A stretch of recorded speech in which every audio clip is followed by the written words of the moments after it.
दोस्तों नमस्कार, मेरा नाम है बबलू और आप इस वक्त देख रहे हैं आपका अपना पसंदीदा यूट्यूब चैनल जिसका नाम है बबलू की बगिया। दोस्त हम गोबर की खाद में मतलब 1/3 भाग बालू मिलाते हैं, मिट्टी मिला करके इसको तैयार करते हैं। जी जी। और चूंकि सैंड इसलिए मिलाते हैं, इसके अंदर दोमट मिट्टी हो जाती है, बलवी दोमट मिट्टी जिसको कहते हैं, उसमें खाद डालते हैं तो उसमें ग्रोथ करने के लिए खाद अपना कार्य एब्जॉर्ब नहीं कर पाता। हाँ, तो उसमें हम फ्यूराडान भी डालते हैं। अच्छा, फ्यूराडान डालने का मिलाने का मेरा अभिप्राय ये रहता है, चूंकि इसमें जब हम कंपोस्ट खाद मिलाते हैं तो इसमें कीटाणु हो जाते हैं, कीड़े पड़ जाते हैं, जिसको सुंडी भी कहते हैं। जी जी जी। हमारे पेड़ों पौधे को नुकसान करते हैं। उससे बचाने के लिए हम उसका भी प्रयोग करते हैं। जी जी। और जिससे हमको हमारे जो भी प्लांट हम लगाते हैं जी जी वो खुशहाल मिलते हैं और हमको भी खुशहाली मिलती है, वो भी खुशहाल। इसको देख के यदि आप सोखे बिस्तर से उठे और इतना बढ़िया बागवानी, इतना बढ़िया फ्लावरिंग दिखे तो जाहिर सी बात है जो प्रकृति से लगा जिसका नहीं है उसका भी दिल बाग बाग हो जाए। इसका जिक्र में भी एक बार आपको करता हूँ मैं। जी जी, बताइए बताइए। बिल्कुल। मैं सेवारत था रेहंदबाद सिविलखंड पीपरी में। जी जी। वहां पर मेरे एक सहायक अभियंता थे, जी जी, जय प्रकाश शर्मा जी।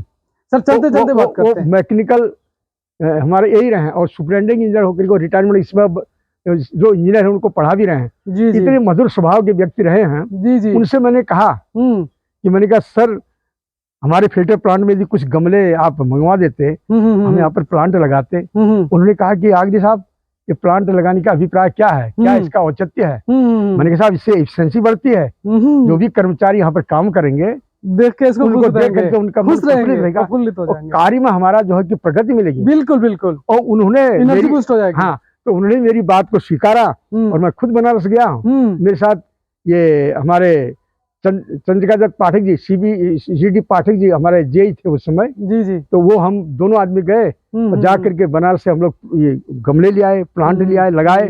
और जब तक मैं वहां पर रहा हूँ, जी जी, जब तक मैं वहां रहा हूँ तो वहां पर फिल्टर प्लांट में इतनी सुंदर बगिया रही, सभी लोग देख करके एकदम गदगद रहते थे।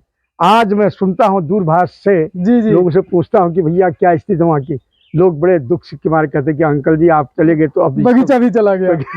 बगीचा उत्तराखंड में लेके गए। अच्छा, अब वो दिख रहा है सर, आप वहां से भले ही ना लाए हो लेकिन उससे बढ़िया गार्डनिंग आपने अपने नहीं, ऐसा नहीं, मेरी मनोस्थिति वहां पर उसमें थी। जी जी। तो वहां हुए। जी जी। आज मेरी मनोस्थिति यहाँ पर है। जी जी। तो यहाँ लौट आई है। बिल्कुल, आप जहाँ रहते हैं प्रकृति के करीब रहने की कोशिश करते हैं और वो सभी को दिख रहा है। आज भी जयप्रकाश शर्मा साहब से मेरी बात कभी होती है, आज भी वो उनसे मिलकर के या उनको हमसे बात करने में बड़ा उनको भी आनंद मिलता है, हमको भी आनंद मिलता है, क्योंकि वो भी प्रकृति का एक प्रतिनिधि हैं, हम भी एक प्रतिनिधि हैं। बिल्कुल बिल्कुल। पद अलग अलग है लेकिन विचार एक होने से एक प्रकार के नेचर एक हो जाते हैं। जैसे समान नेचर के जी जी जी जी प्राकृतिक आप सुने होंगे। जी जी जी, वो दोस्ती हो ही जाती है, चाहे उम्र का फासला हो या ना हो, यदि नेचर मिलता है, स्वभाव मिलता है, तो दोस्ती होने से कोई नहीं रोक सकता।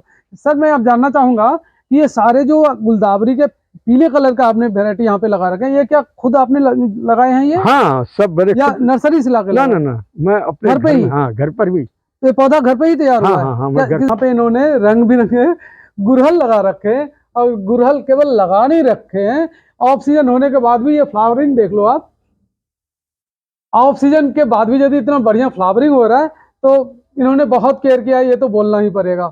बगैर केयर के ऑक्सीजन में फ्लावरिंग नहीं होता है, पौधा भले ही बचा रहे लेकिन फ्लावर नहीं आता है। इन्होंने एक्स्ट्रा केयर की है जिस वजह से देखिए तरह तरह के, एक ही नहीं तरह तरह के यहाँ पे गुड़हल के फूल आपको देखने को मिल जाएंगे।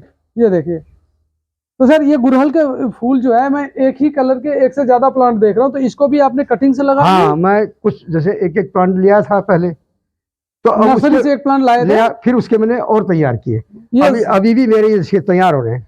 अच्छा, ये इसी कलर का होगा? हाँ, नहीं ये इस कलर के सब। अच्छा, इसकी कटिंग लगा रखे हैं? इसकी कटिंग सब लगा। और ये देखिए जमने भी लग गया। हाँ, इसमें कल्ले आने लगे, इसका मतलब है कि ये कटिंग आपका सक्सेस है। हाँ, बहुत खूब।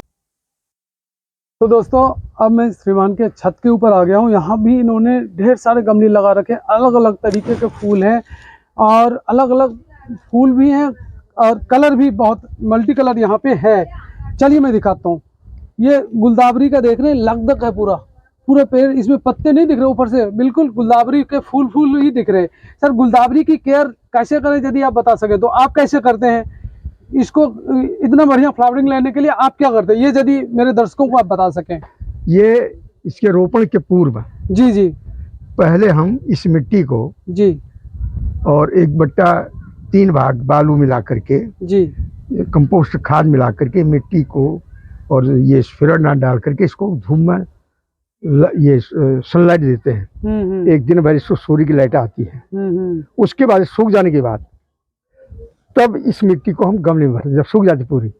अच्छा, उसमें जो नमी रहता है, हाँ, वो खत्म हो जानी चाहिए। खत्म हो गया। हाँ। उसमें यदि कोई कीड़े मकोड़े का कोई अटैक होगा तो कुछ नहीं रहेगा, कुछ नहीं रहेगा। फिर सब स्फेरनाट डाल दिए हैं जी जी। और वो केवल तैयार रहेगी इसको ग्रोथ देने के लिए। अच्छा, तो हम जब इसका रोपण करेंगे जी जी, तो ये फूल जो है कि आपको फूल ही फूल लगेंगे। ये दिख रहा है ना यहाँ पे, पत्ते का नामो निशान नहीं है। देख ले, आप देख लें, कहीं पे पत्ता का नामो निशान है, केवल फूल ही फूल ऊपर की तरफ। ऐसे लग रहा है जैसे ये गुलदस्ता है, प्लांट नहीं है, पूरा गुलदस्ता लग रहा है ये। बहुत खूब। और ये बहुत प्यारा कलर है सर, देखिए एक और पिंक कलर का कितना। ये सब गुलदावरी, सभी गुलदावरी का केयर आप एक ही तरीके से करते हैं? सभी का गुलदावरी होना चाहिए भाई। देखिए सभी जैसे मानव सभी एक जैसे हैं, सबको एक प्रकार का आप नेचुरल विटामिन से देंगे जी जी, तो उनको सभी का ग्रोथ सही रहेगा, सही समान रहेगा। और किसी को कम किसी को ज्यादा करेंगे वो सही नहीं रहेंगे, सही नहीं रहेगा। अब ये मैं जाफरी के पौधे में डाल जाऊँ गर्मी के लिए। अच्छा, ये जाफरी के पौधे हैं। हाँ। ये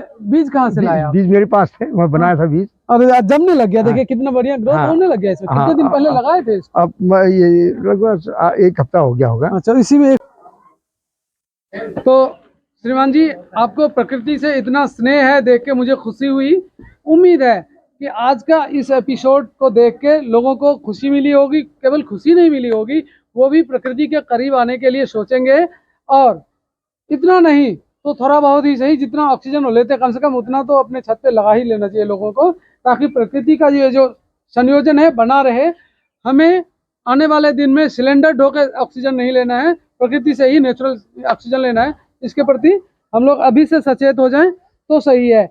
आइए दोस्तों, मैं दिखाता हूँ एक नज़ारा, एक छोटा सा नज़ारा इनके बागवानी का। ये देखिए कितना सुंदर इन्होंने लगा रखे हैं। ये देखिए गुलदावरी के कितने अलग अलग तरीके के, कितने बड़े बड़े फूल है इसमें। और इतना ही नहीं, इन्होंने रीयूज भी किया है कुछ। देखिए ये नज़ारा आप देख लो। यदि आपके पास गमले की शॉर्टेज है ना, तो यहाँ देख लो, ये इन्होंने गमले को कैसे रीयूज किया। टॉफी वाले डब्बे को काट के उनको गमले में परिवर्तित किए हैं, और उसमें भी कितना बढ़िया फ्लावरिंग हो रहा है। ये बटन गुलदावरी साइज में छोटा होता है, लेकिन होता बहुत है। ये देखिए गुलदावरी का साइज, और लगा किस में है? ये प्लास्टिक के डब्बे में। बहुत खूब। एक नज़ारा दोस्तों आपको मैं दिखाना चाहूँगा आखिर में, इनकी मेहनत का जो नतीजा है वो कैसे दिख रहा है यहाँ पे। तो सर, अब जब भी घर पे होते हैं इस प्लांट के साथ ही होते हैं? हाँ, मैं जब घर में रहता तो मैं यहीं पर रहता हूँ, इसी पर काम करता रहता हूँ। क्योंकि मेरा अंदर से जी जी एक जुनून मेरा ऐसा है कि जब तक दूर आप रह ही नहीं सकते। इनके साथ हम रहे, मैं प्रकृति के साथ जुड़ा रहता हूँ। तो मैं आपको पहले भी बताया हूँ, आज भी मैं आपको बता रहा हूँ। मेरा घर है जनपद तिरहगढ़ में, ग्राम फटियाली मेरा गांव का नाम है। मेरा घर में वहाँ भी है, लेकिन मैं यहाँ रहता हूँ, लेकिन मेरा मन भी वहाँ रहता है, उस गांव में रहता है।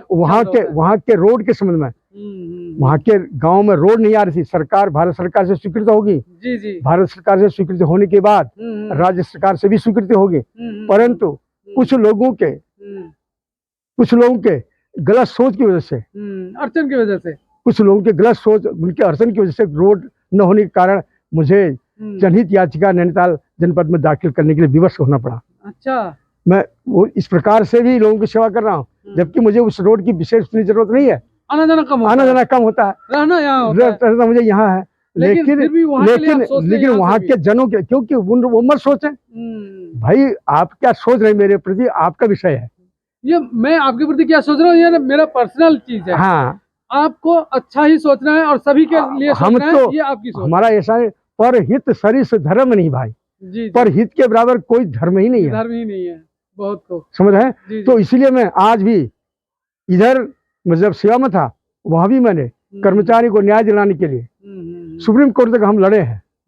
आज उसका भी मुझे न्याय मिल गया है। वेरी गुड, बहुत और यहाँ से भी मुझे हो सकता है जी जी फरवरी तक जनपद जी जी नैनीताल जिला ये माननीय उच्च न्यायालय नैनीताल से भी मुझे न्याय मिलने की आशा है, उम्मीद है बिल्कुल कि मुझे रोड मिल जाएगी और जिसको मैं सभी जनों के लिए प्रेषित कर सकूं, वो रोड बन जाएगी। तो उसके लिए मैं प्रभु का आभार व्यक्त करूंगा। लेकिन कुछ लोग ऐसा भी है कि मेरे इस कार्य पर बाधा भी डालने वाले लोग हैं। हमारे ही गांव के लोग, सभी तरह के लोग हैं, हमारे गांव के लोग, आपका नाम ना हो जाए, आपको सभी हमको नाम से उनकी सोच है, उनकी सोच है, ये उनकी सोच है। हाँ, आपको पूरा समाज आदर न करे, हाँ, इस वजह से वो बाधा डालते। वो भी ऐसे लोग बाधा डाल रहे हैं जिनका कुछ बिगड़ ही नहीं रहा है, कोई लेना देना नहीं, कोई लेना देना नहीं, लेकिन केवल हमको अलंगा डालना है तो डालना है। चलिए ठीक है सर। तो ऐसा है कि आपको आज इस बात को जन जन तक पहुंचाने के लिए आप मेरे घर में आए हैं, इसके लिए मैं आपको धन्यवाद देता हूं और आपको अपनी साधुवाद भी देता हूं, क्योंकि आप भी इससे जुड़े हुए मुझे लग रहे हैं, इसीलिए तो आप रुद्रपुर से यहाँ पहुंचे हैं। आगामी भविष्य में आने के लिए भी मैं आपको आमंत्रित करता हूं, जिससे मेरी बात और मेरा जुनून कम से कम जन जन तक पहुंचे, दुनिया तक जाए। और इस एपिसोड को देख के यदि एक भी बागवानी स्टार्ट कर दे, ऐसे लोग जो बागवानी नहीं कर रहे स्टार्ट कर दे, तो हम दोनों से ये समझेंगे कि हमारी मेहनत सफल, हमारे जीवन धन्य हो गया। क्योंकि इनको देखने के बाद मैं कहां से कहां पहुंच गया इनके घर ये वीडियो शूट करने के लिए। तो और भी कोई प्रकृति का प्रेमी जरूर होगा जो इस बागवानी को देख के बागवानी स्टार्ट कर देगा। तो इसी के साथ दोस्तों मैं इस ब्लॉग में यहीं तक रखना चाहता हूं, ज़्यादा समय नहीं लेते हुए, और श्रीमान से मैं आज्ञा लेना चाहूँगा और धन्यवाद भी देना चाहूँगा मेरे इस ब्लॉग का हिस्सा बनने के लिए। तो दोस्तों ये था एक झलक, ये दीवानगी दिखाने का, प्रकृति के प्रति जो उनका जुनून है वो दिखाने का। उम्मीद है आपको ये अच्छा लगा होगा। यदि अच्छा लगा हो जरूर आप इसको सब्सक्राइब कर देना, लाइक कर देना। दोस्तों मिलते हैं फिर कभी दूसरे जगह नए लोकेशन पे नए टॉपिक के साथ। तब तक के लिए मुझे दीजिए विदा। धन्यवाद दोस्तों।